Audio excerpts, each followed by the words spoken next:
Nang walang ligo. Walang ligo daw pero naka-ano na yan, naka-foundation na yan.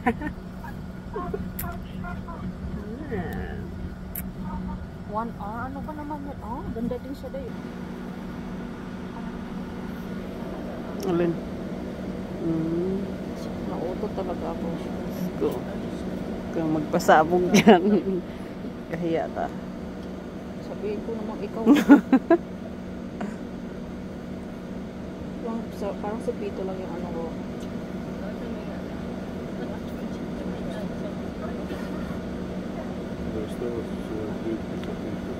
So, hindi yan sila naglalaro. French. Oh, Fairview Lookout. Parang parehas din. Peto din. Peto din. Lake din. Fairview Lookout to eh.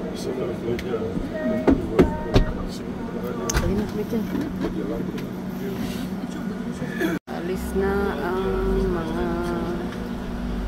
Okay, good morning everybody. Everybody, morning. My name is Hans. I'll be driving you up to Marine Lake. It's gonna be a 25-minute drive depending on the traffic. It's a quite rough ride. A lot of potholes. Rough ride. A lot of cheeky turns. I'll try to avoid as much potholes as I can, but there's only that much I can do. So just stick to your seat and enjoy the views for now.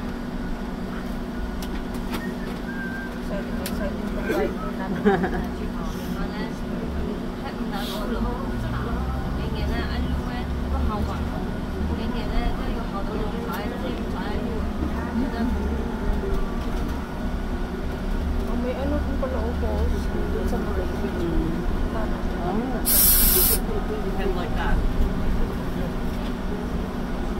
For 9 minutes lang dito every. The clock now will be there. Plus minus 8:30. I'll drop you off. You have an hour and a half to visit the first lake. Oh, yeah ba? So I'll pick you up again at 8:30 plus an hour and a half is 10. So and then I pick you up again, drive you to Lake Louise, which is another half an hour. So you'll be there at 10:30, and then I will come and pick you up there at 12 o'clock. So we are running on that schedule. So it's quite important for you to keep an eye on those starts. So yeah, that you don't get stuck somewhere at the lake in the Canadian Rockies. That would be pleasant. I'll also pick you up and drop you off always on the same spot, so you don't have to worry about going looking for us.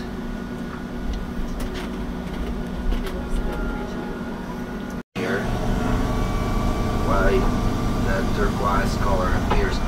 So you see that big glacier on Mount Temple here? The tip of it is always covered in clouds. There's snowfall on it all day of the year. So that snow actually stacks up and gets pressurized under its own weight into glacial ice. And glacial ice is a very dense and very heavy form of ice. So it builds up on the glacier. The glacier literally gets pushed down under its own weight. It's traveling through gravity downwards on the mountain slope. And all that weight and all that movement literally grinds up the mountain underneath itself. So it pulverizes all that rock into a very fine dust, and we call that rock flour. So that gray rock flour actually gets taken out by the melting water, ends up in the lake, and then when it has a little bit of time to settle, a fewer amount of particles of that rock flour will actually start reflecting the sunlight in that very beautiful turquoise color spectrum.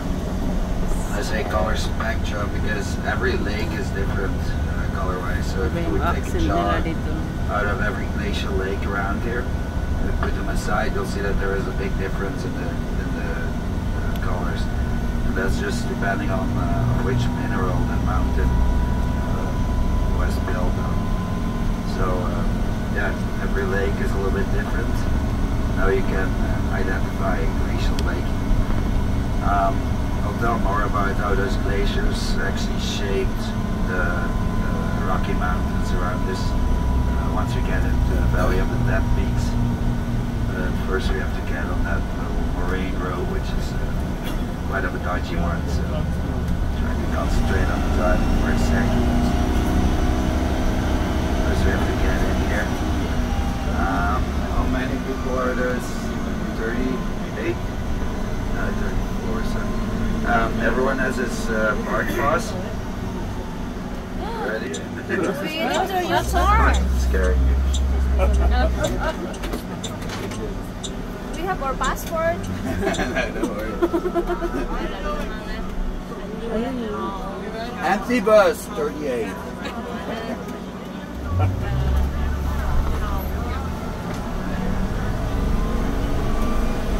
Ay, gusto ko to siya. Gusto ko tong driver nga po sa'yo, Bichay. Ay. Nalalaman na naman yung picture ko. Buti ka pa.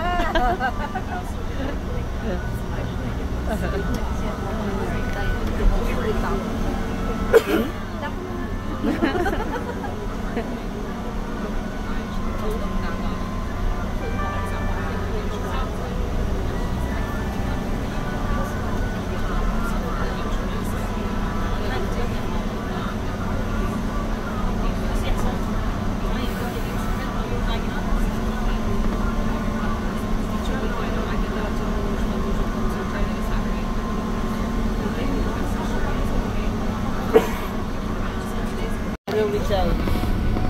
Bayad ng ano or bike? Bike? Magbayad na eh.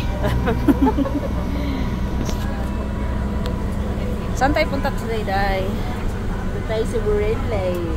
Ito ka Lake Louise. Ayusin mo na yung ano mo doon. Lake Louise. Nagbayad po siya ng 50 million din. Sako po yung bus niya ngayon.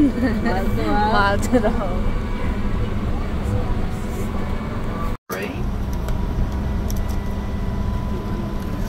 Left-hand side, you can see a mountain a little bit further on with a big, long glacier on it. That's Quadra Mountain.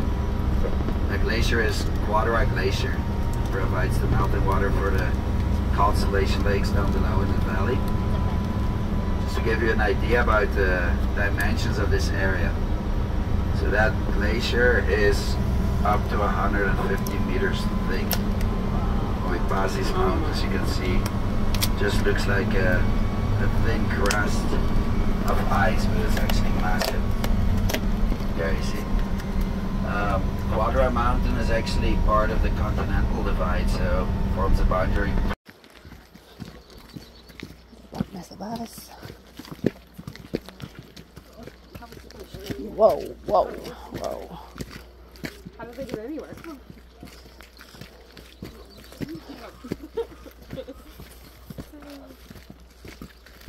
Ay, Diyos ko.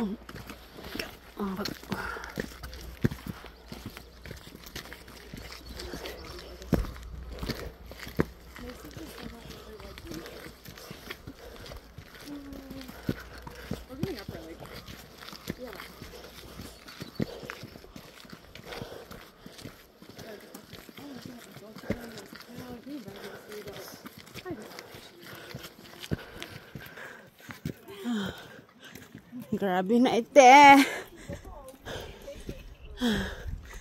Oh. Wow. Gusto nyo yan? Tingnan mo yan. Aba. Kandungan na sila. Ang ganda. Ay, Diyos ko Lord.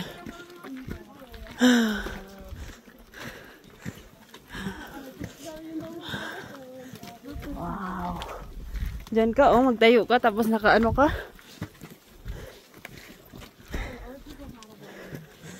Magtayo ka dyan. Dyan, oh. Wow, ganda.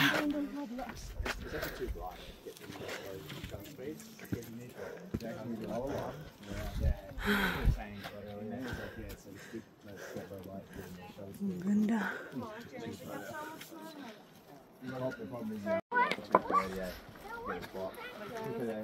Yeah, we did going into Tower Babel.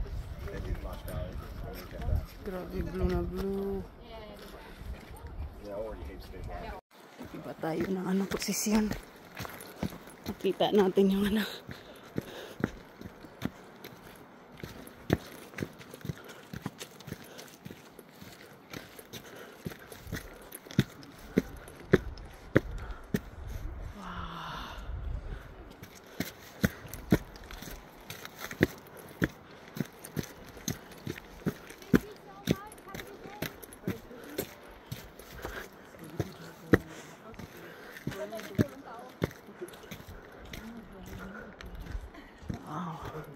Grabe naman yung pagkablo, oh.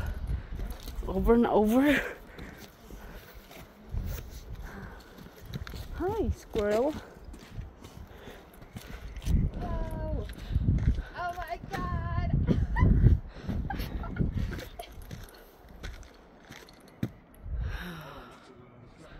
Tingnan nyo yan, blue na blue. Maganda kasi yung ano,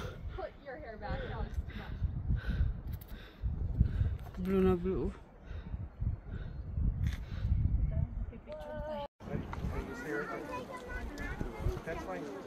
Ibang post naman.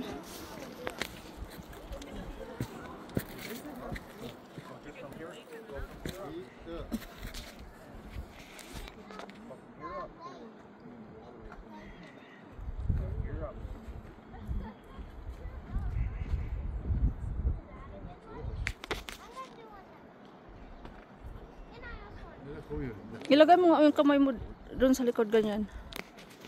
Huwag mo hayaan mo yung, huwag mo tingin ka doon.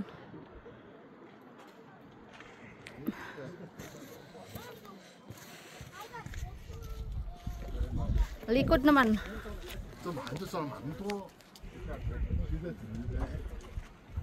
Ilugay mo yung, dalhin mo yung buhok mo sa, yan. Doon sa kabit, tingin dito. Nakikita yung ano.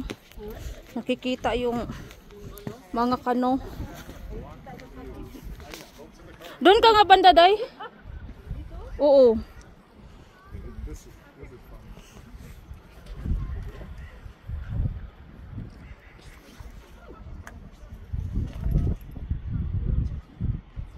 Tayo ka nga dyan.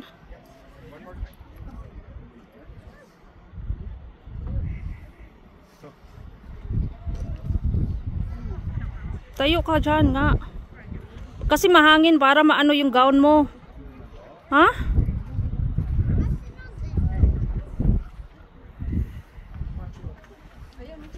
Kaya nga, ayusin mo. Tingin ka dito, mag-pose ka eh. Para kang buntis. Harap ka dito.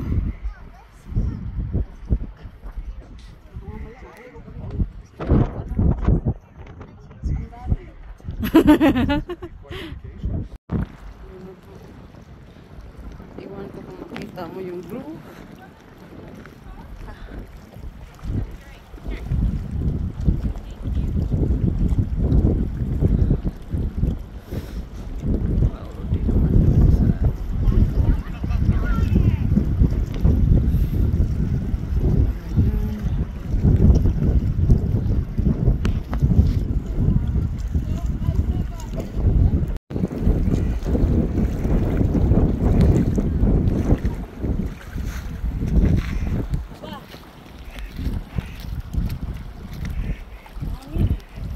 Maganda nga yun eh, mahangin eh. Daming tao, magtingin ka kaya doon. Bakit ba? Tanggalin mo yung kamay mo dyan. Ay sus, yan gusto mo di ba?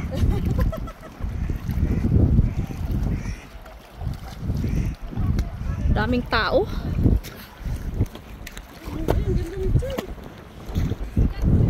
May tao kasi day. Tanggal. Dagit dyan ka lang.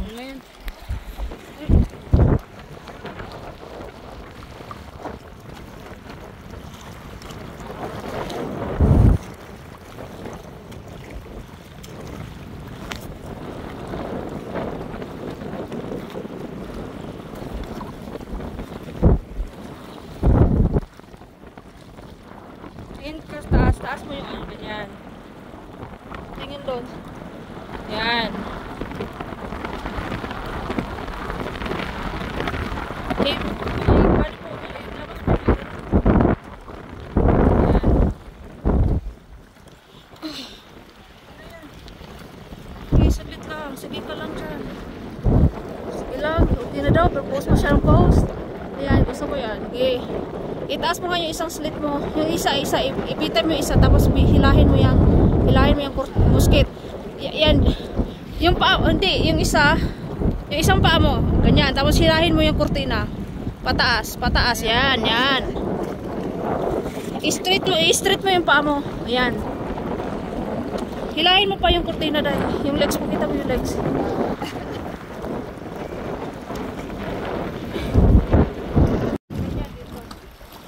Makikita yung blue.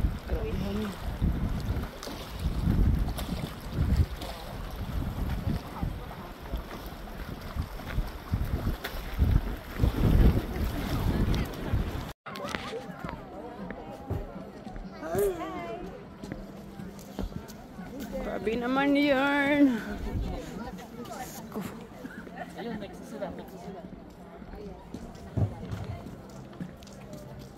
Grabe naman yun.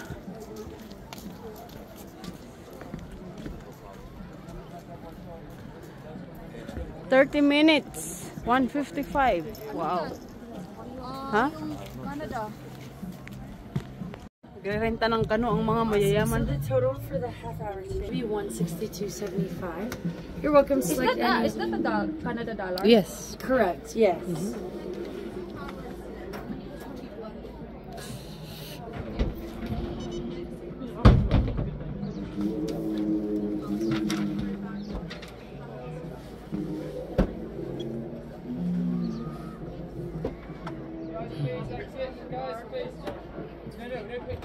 Oh, no pictures. So no picture in there? No, correct. Oh. So we gonna take picture in the... You can take pictures when you get on the water. Ah, okay. Yeah, in the boat. Huh. Yeah. Wonder. There you are.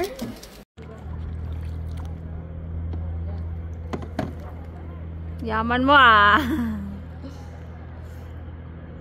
$165.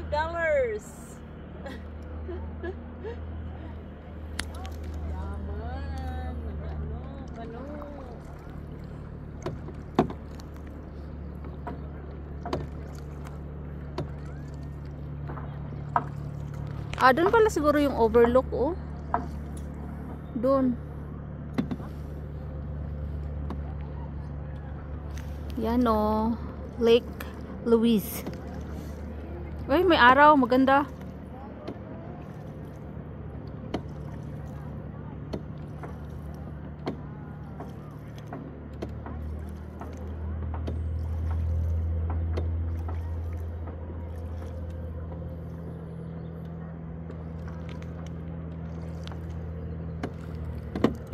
Iba yung tubig nila dito, oh. Parang ano, milk, no? Yeah.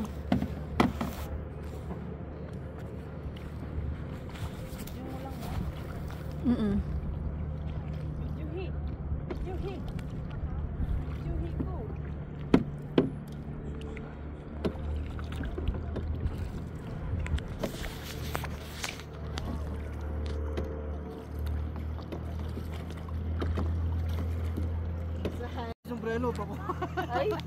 Nasaan ba banda?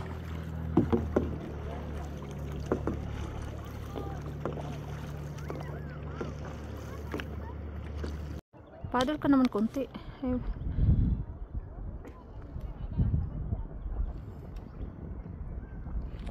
Iba naman post.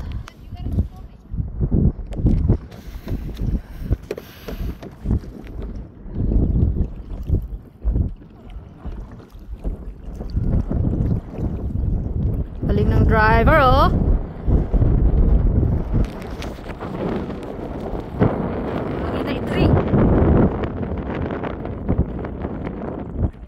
O, balik na tayo. Baka 30 minutes na.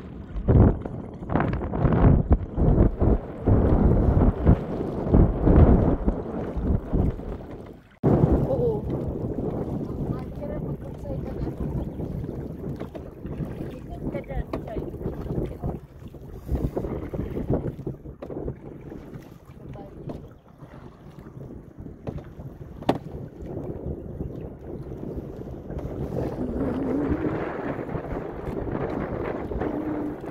wala pa tayong picture dun.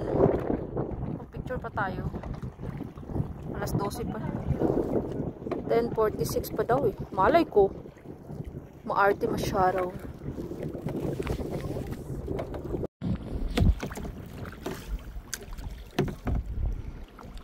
Tubig oh. Madam! Saan ka pa pupunta? Babalik na nga tayo eh. Hindi nga ako makano kasi ikaw yung mag-drive. Ikaw yung nasa dulo eh.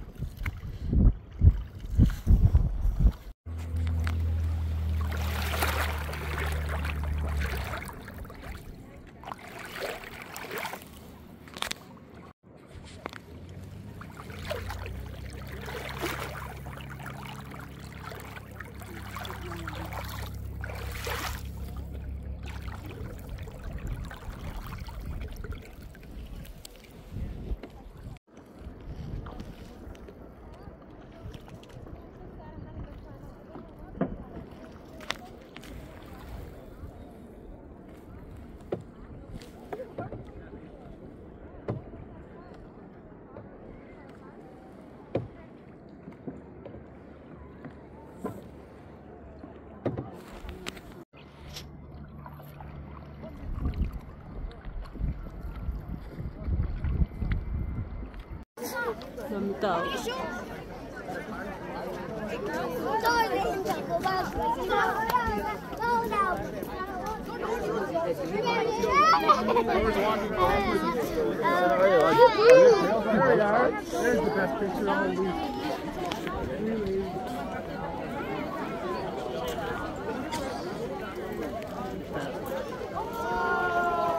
Ano yun?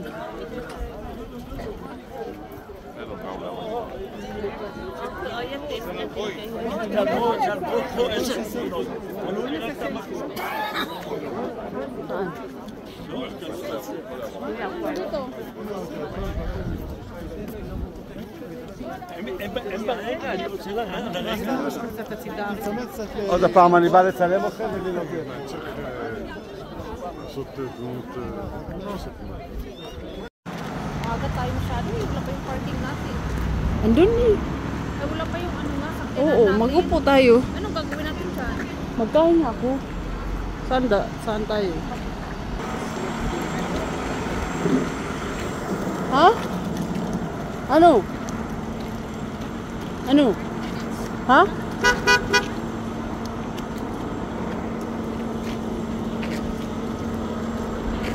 problema niyo?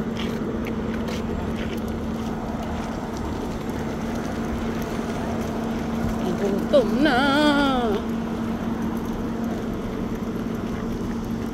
Gutom na.